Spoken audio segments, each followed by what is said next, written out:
तर चला, आज आम्ही निघालो आहे त्र्यंबकेश्वरला महादेवाच्या दर्शनासाठी। आम्ही रिक्षात बसलो आणि निघालो त्र्यंबकेश्वर जायला।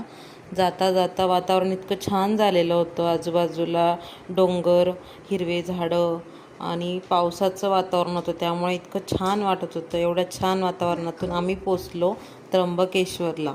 त्यानंतर तिथे पोचल्यावर आम्ही घेतला मँगोचा ज्यूस आणि मस्त तो एन्जॉय केला। त्यानंतर आम्ही लागलो दर्शनासाठी लाईनमध्ये।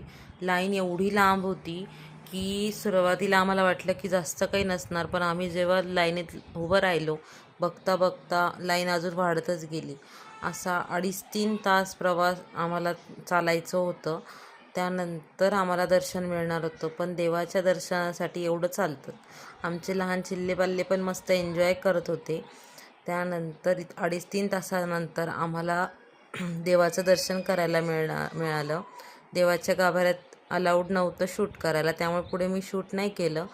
छान दर्शन झाल्यामुळे लाईनीत उभं राहिल्याचं सार्थक झालं। तर चला, व्हिडिओ आवडल्या चॅनलला लाईक, शेअर आणि सबस्क्राईब करायला विसरू नका। Bye bye.